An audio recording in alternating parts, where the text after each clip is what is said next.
Hello everyone. This week we are in Parashat Tavo. In Parashat Tavo, like the other parashot of the month of Elul, the month of Virgo, has a very similar pattern of placing in front of us, here are the blessings and here are the curses. However, this week, Parashat Tavo is focusing even more about the description of the curses, itemizing them, listing them, and giving a deep, visualized picture of the curses. The curses of Parashat Tavo, that are called the curses of Mishneh Torah, of the book of Deuteronomy, are the worst curses described in the Torah. So horrible that in many congregations, while reading of the Torah on Shabbat, when they come to this paragraph, this part of the story of Tavo, they read it silently, and nobody wants to go up to the Torah to read, because who wants to read such horrible curses? And you read the curses, and it's very hard for most people to read it and to stay calm. How could God, the Almighty, the King of Kings, the Creator of the universe, the source of all goodness, the Mighty One, that the thought of His creation is only to do good to the creation and its creatures, how can He say such terrible words? More than that, it is so hard to understand these curses. It arouses so much discomfort in a person's heart when he listens to it. It looks like dealing with that has something to do with dealing with what we are dealing with every day, almost in our lives. The Zohar explains the meaning of this parasha and the meaning of these curses. You cannot find a Zohar about it in the regular Zohar, but there is kind of a appendix in the end of the Zohar, which is called Zohar Chadash, New Zohar. It looks like these are manuscripts of the Zohar that were discovered later, after the original part of the Zohar has been discovered and printed. So since then it is printed in a different volume. And it says over there that when Rabbi Shimon and his son Rabbi Elazar ran away from the Romans for their lives, and they hid in a cave in Pkin in the Upper Galilee, and nobody knew where they are. Their friends were sitting in the academy, learning from Parashat Tavo, and they were confused. They were confused because they read those curses and they had a problem with it. And it upsets them also. And Rabbi Yehuda stood up and said, as the Zohar says, "Woe for us, because we're missing Rabbi Shimon Bar Yochai. Nobody knows where he is, and if somebody knows, he's not allowed to tell where he is." How can we understand those curses? Because it makes us all feel uncomfortable reading such curses and punishments. It's hard.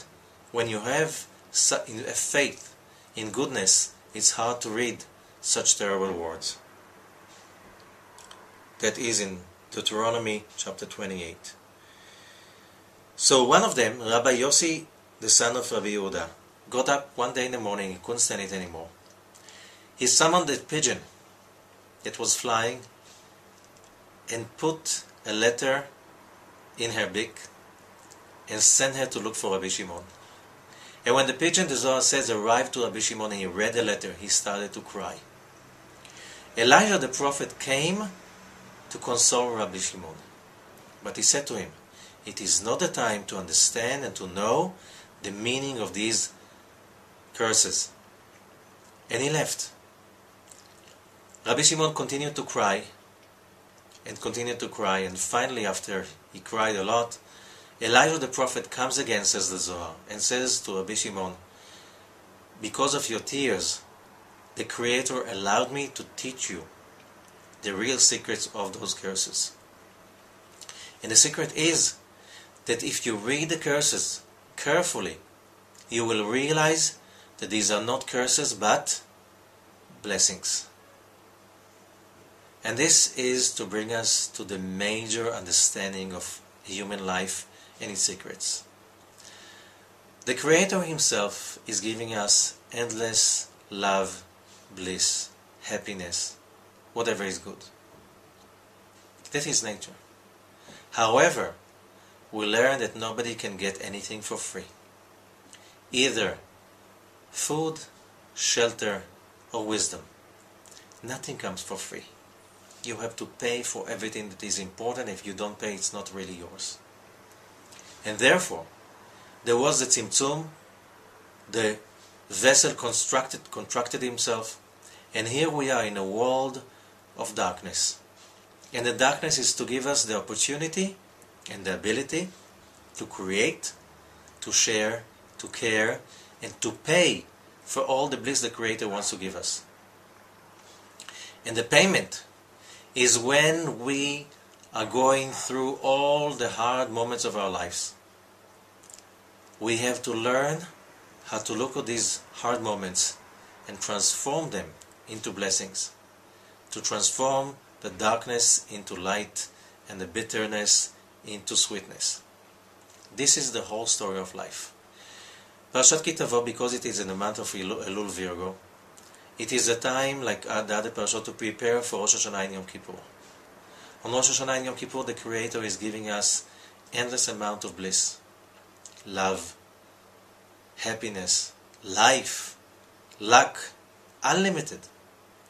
We have to give some space to it. And the space is being given. One of the major ways is to